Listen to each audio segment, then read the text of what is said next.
Hi friends, நெஞ்சத்தை கில்லாதே சீரியலில் நாளைக்கான எபிசோடில் என்ன நடக்க போகுதுன்னா, மதுமிதாக்கு அதித்தி அலங்காரம் பண்ணி கொடுத்துட்ருக்காங்க. அப்போ ரேணுகா அங்கே வந்து, இதுக்கு முன்னாடி அவள் போட்டிருந்த ஜோக்கரே நல்லா தானே இருந்தது, அதை எதுக்காக கலத்துன, அதையே போட்டு விடுன்னு சொல்கிறாங்க. அப்போ அதித்தி மறுபடியும் அந்த நெக்லஸ் எல்லாத்தையும் போட்டு விடுறாங்க. இப்போ தான் பார்க்குறதுக்கு ரொம்ப அழகாக இருக்குதுன்னு ரேணுகா சொல்ல, ஆமாம்மா இப்போ தான் நீ பார்க்க என்ன மாதிரியே அழகாக இருக்கன்னு பிங்கி பாட்டி சொல்கிறாங்க. இப்போ நீ அவளை பாராட்டுறியா இல்லை கிண்டல் பண்ணுறியான்னு ரேணுகா கேட்க, நீ என்கிட்ட பேசாதன்னு பாட்டி சொல்கிறாங்க. மறுபடியும் உங்கள் சண்டையை ஆரம்பிக்காதீங்கன்னு மதுமிதா சொல்கிறாங்க. போலீஸ் ஸ்டேஷனில் ஸ்னேகா கிட்ட அவங்க வக்கீல் பேசிகிட்டு இருக்காங்க. இன்ஸ்பெக்டருக்கு லக்கி கால் பண்ணி, நான் சொன்னது மாதிரி பண்ணிட்டீங்களான்னு கேட்க, ஆமாம் சார், அவளை அரெஸ்ட் பண்ணியாச்சின்னு சொல்கிறாங்க. அவளை போனா போதுன்னு விட்டா அவள் ரொம்ப ஓவராக போயிட்டா. ஆனாலும் ஸ்னேகாவை பற்றி உங்களுக்கு தெரியாது, அவள் கொஞ்ச நேரத்தில் வெளியில் வந்துடுவான்னு லக்கி சொல்ல, அதெல்லாம் வரவிடாமல் நான் பார்த்துக்கிறேன்னு இன்ஸ்பெக்டர் சொல்கிறாங்க. உங்களுக்கு சேர வேண்டியதை நான் உடனே அனுப்பி வைக்கிறேன். முடிஞ்ச அவள் மேலே இன்னும் 2-3 கேஸ் போட்டு அவள் வெளியே வராதபடி பண்ணிருங்கன்னு லக்கி சொல்கிறாரு. மதுமிதா ரெடியாக இருக்கிறத பார்த்து எல்லாருமே கண்ணு வைக்கிறாங்க. பார்க்க நீ ரொம்ப அழகா இருக்கன்னு சொல்ல, நம்ம கண்ணை பற்ற போதுங்கன்னு ரேணுகா சொல்கிறாங்க. பிங்கி பாட்டி மதுமிதா கிட்ட, உன் அம்மா அடிக்கடி சொல்லுவாளே மிஸ் கோயம்புத்தூர் 1988ன்னு, அப்போ கூட அவன் இந்த மாதிரி அழகா இல்லை, நீ அப்படி ஜொலிக்கிறன்னு சொல்ல, நீயே கண்ணு வச்சிடாதன்னு ரேணுகா சொல்கிறாங்க. ஸ்னேகா கிட்ட அவங்க லாயர் பேசுகிறாங்க. ஆமாம், என் மேலே என்ன கேஸ் போட்டிருக்காங்கன்னு ஸ்னேகா கேட்க, மேடம் உங்கள் மேலே பிளாக்மெயில் கேஸ் போட்டிருக்காங்கன்னு சொல்கிறாரு. நான் யாரை மிரட்டினேன், யார் என் மேலே கேஸ் போட்டிருக்குதுன்னு ஸ்னேகா கேட்க, மேடம் நீங்கள் மோதினது சாதாரண இடம் இல்லை, பெரிய இடம், அவங்க தான் போட்டிருக்காங்கன்னு லாயர் சொல்ல, அப்போ பணம் இருந்தால் என்ன வேணாலும் பண்ணலாம்லான்னு ஸ்னேகா சொல்ல, மேடம் இது கோர்ட்டில் நிற்காது, எப்படியும் உங்களால் 24 மணி நேரத்துக்கு மேலே உங்களை அங்கே வைக்க முடியாது, கோர்ட்டில் ப்ரொடியூஸ் பண்ணி தான் ஆகணும், அங்கே உங்களுக்கு நான் ஜாமீன் வாங்கிடுவேன்னு லாயர் சொல்கிறாரு. சரி சீக்கிரமாக ஏதாவது செய்யுங்க, என்னால் ரொம்ப நேரம் இங்கே இருக்க முடியாது, அந்த கல்யாணம் நடக்கிறதுக்கு முன்னாடி நான் போயே ஆகணும்னு ஸ்னேகா சொல்ல, சரிங்க மேடம்னு லாயரும் சொல்கிறாரு. மதுமிதா வீட்டை சேர்ந்தவங்க எல்லாருமே கௌதம் வீட்டுக்கு வராங்க. அவங்கள எல்லாரும் வாசலில் வந்து வெல்கம் பண்ணுறாங்க. மாயாவும் ஜீவாவும் ஒருத்தருக்கு ஒருத்தர் பார்க்குறாங்க. 2 பாட்டிகளும் ஒருத்தருக்கு ஒருத்தர் பார்க்குறாங்க. அப்புறமா அபிஷேக் அதித்தியை பார்த்துட்டு இருக்கிறத லக்கி பார்க்குறாங்க.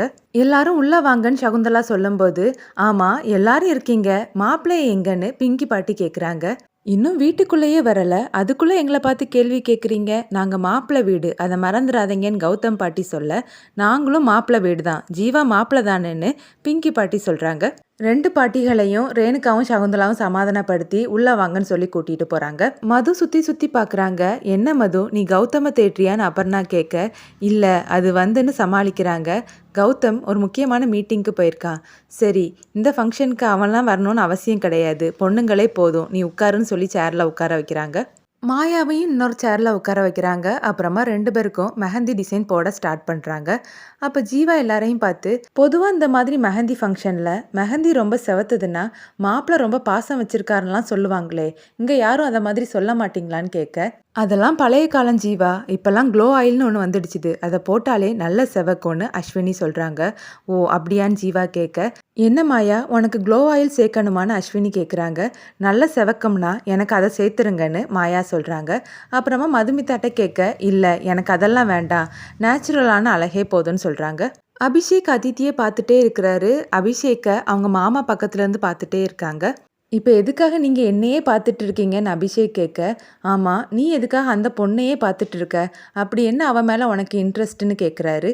உங்களுக்கு என் மேலே என்ன இன்ட்ரெஸ்ட்டு, எதுக்காக என்ன நீங்கள் பார்த்துட்ருக்கீங்க, ஃபங்க்ஷன் அங்கே தானே நடக்குதுன்னு அபிஷேக் சொல்ல, டேய் உன் வயசெல்லாம் கடந்து வந்தவ தாண்டா நானும், அதனால உண்மையை சொல்லுன்னு லக்கி கேட்க, நீ பேசாமல் சும்மா இரு மாமா, ஊரில் 1000 மாமா வச்சுருக்கவன்லாம் நிம்மதியாக இருக்கான், ஒரே ஒருத்தரை வச்சுட்டு நான் படுற அவஸ்தை இருக்குதேன்னு அபிஷேக் புலம்புறாரு. 2 பாட்டிகளும் ஒருத்தருக்கு ஒருத்தர் பார்த்து முறைச்சிட்டு நிற்கிறாங்க.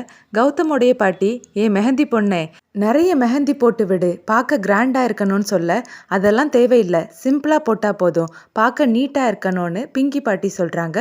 எங்கள் குடும்ப வழக்கப்படி மெஹந்தி வைக்கிறது முக்கியம் இல்லை, அதில் புருஷனோட பேரை கண்டிப்பாக எழுதணும், அப்போ தான் அவனோட ஆயுசு கூடும்னு கௌதமுடைய பாட்டி சொல்ல, ஆமாம் பெரிய குடும்ப வழக்கம்னு பிங்கி பாட்டி சொல்கிறாங்க. உங்கள் குடும்ப வழக்கத்தை தான் நாங்கள் ஏற்கனவே பார்த்துட்டோமேன்னு கௌதமுடைய பாட்டி பேச, 2 பேரும் மறுபடியும் சண்டை போட ஆரம்பிக்கிறாங்க. அம்மா அதான் அவங்க குடும்ப வழக்கப்படின்னு சொல்கிறாங்கல்ல, நீ எதுக்குமா பேசுகிற, அமைதியாக இருன்னு ரேணுகா சொல்ல, அப்புறமா மெஹந்தி போட ஆரம்பிக்கிறாங்க. என்னம்மா இதெல்லாம் மெஹந்தில பேர் எழுத சொல்றாங்க. அதெல்லாம் நல்லா இருக்காதுன்னு மாயா சொல்ல, அவங்க என்ன சொன்னாலும் கேட்டுக்கோடின்னு சகுந்தலா சொல்றாங்க. என்னடி அங்க முணுமுணுக்குறேன்னு அகிலாண்டேஸ்வரி கேட்க, "ஒண்ணும் இல்ல பாட்டி. சின்னதா பேர் எழுதுங்கன்னு சொன்னேன். வேற ஒண்ணும் இல்லன்னு" மாயா சொல்றாங்க. அத சத்தமா சொல்ல வேண்டியது தானே! "இங்க பாரு மெஹந்தி பொண்ணே, மதுமிதா கையில குண்டூஸோட பேர குண்டு குண்டா எழுதி வைன்னு" சொல்றாங்க. அப்புறமா சகுந்தலா கிட்ட, "கௌதம எங்க? நீயே பார்த்தல்ல, பொண்ணு வீட்டுக்காரங்க வந்ததுமே கௌதம தான் கேட்டாங்க. அவங்க கேட்டது தப்பு கிடையாது. கௌதம் இங்க இருக்கணும். நீ உடனே கால் பண்ணி அவன வர சொல்லுன்னு" சொல்றாங்க. "இல்ல அத்த, அவன் முக்கியமான மீட்டிங்ல இருக்கான்னு சொல்ல." "என்ன முக்கியமான மீட்டிங்? நான் பார்க்காத மீட்டிங்கா? அவன் இப்ப இங்க வந்தே ஆகணும். நீ கால் பண்றியா? இல்ல நான் கால் பண்ணவான்னு" கேட்க, "நானே கால் பண்றேன் அத்தன்னு" சகுந்தலா சொல்றாங்க. அப்புறமா அவங்களோட மனசுல, "இந்த கிழவி வேற. இப்ப ஃபோன் பண்ணியாச்சுன்னா கௌதம் ஃபோனே எடுக்க மாட்டான். நான் என்னதான் செய்வேன்னு" நினைக்கிறாங்க. எல்லாரும் சேர்ந்து டான்ஸ் பண்றாங்க. அப்புறமா ரேணுகா மதுமிதா கிட்ட, "நீ மெஹந்தி வச்சு முடிச்சதுக்கு அப்புறமா கௌதம்க்கு கால் பண்ணி பேசுன்னு" சொல்றாங்க. சரின்னு மதுமிதாவும் சொல்றாங்க. அதித்தி கௌதம்க்கு கால் பண்ணி மதுமிதாவுடைய காதுல வைக்கிறாங்க. அங்க ஃபோன் ரிங் ஆகுது. அத பார்த்த சந்தோஷ் மது தான் கால் பண்றாங்கன்னு சொல்ல, "அட்டெண்ட் பண்ணாதடான்னு" கௌதம் சொல்றாரு. "அட்டெண்ட் பண்ணக்கூடாதா? இந்தா பேசுன்னு" சொல்லி அட்டெண்ட் பண்ணி குடுக்குறாரு.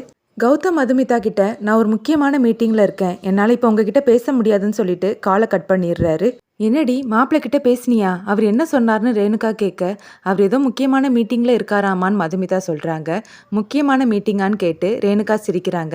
"இப்ப எதுக்குமா சிரிக்கிறேன்னு" அதித்தி கேட்க, "இல்லடி, முக்கியமான மீட்டிங்னு சொல்லிட்டு மாப்பிள்ளை சர்ப்ரைஸ் கொடுக்கலான்னு நினைக்கிறாரு. வேணும்னா பாரு, இன்னும் கொஞ்ச நேரத்துல இவன் முன்னாடி வந்து நிக்க போறாருன்னு" சொல்லிட்டு போறாங்க. முக்கியமான ஃபங்க்ஷனுக்கு கூட இவரால வர முடியல. குடும்பத்துக்கு முக்கியத்துவம் குடுக்குறேன்னு சொல்றாரு. ஆனா இத கூட இவரால செய்ய முடியல. இவருக்கும் எனக்கும் எப்படி செட் ஆக போகுதோன்னு மது அவங்களோட மனசுல நினைக்கிறாங்க. "ஏன்டா மதுமிதா கிட்ட மீட்டிங்ல இருக்கேன்னு பொய் சொன்னேன்னு" சந்தோஷ் கேட்க, "நான் ஒன்றும் பொய் சொல்லல. கொஞ்ச நேரத்துல மேனேஜர் இங்க வந்துருவாரு. அவர் கூட எனக்கு ஒரு மீட்டிங் இருக்குதுன்னு" கௌதம் சொல்ல, "ஓ, உடம்பு சரியில்லாம நீ இருக்க. இந்த நிலைமையில இங்க மீட்டிங் நடக்க போகுதா? எப்படி நடக்குதுன்னு நானும் பார்க்குறேன்னு" சந்தோஷ் நினைக்கிறாரு. அப்புறமா கௌதம் கிட்ட, "நீ எதுக்காக மதுமிதா கிட்ட எந்த உண்மையும் சொல்ல மாட்டேங்கிறேன்னு" கேட்க, "அவகிட்ட எதுக்காக சொல்லணும்? உனக்கு தெரிஞ்சா போதும். அம்மாக்கு தெரிஞ்சா போதும். சின்ன சின்ன விஷயத்தையும் அவகிட்ட சொல்லணும்னு கிடையாதுன்னு" கௌதம் சொல்றாரு. "இங்க பாருடா கௌதம், மதுமிதாவும் உன்னோட ஃபேமிலியை சேர்ந்தவங்க தான்னு" சந்தோஷ் சொல்ல, கௌதம் சந்தோஷே பார்க்குறாரு. கொஞ்ச நேரத்திலேயே மதுமிதா ஹாஸ்பிட்டலுக்கு வர்றாங்க. எப்பவும் போல அவங்க தடுக்கி விழ போக கௌதம் பார்க்குறாரு. இதோட இந்த எபிசோட் முடியுது.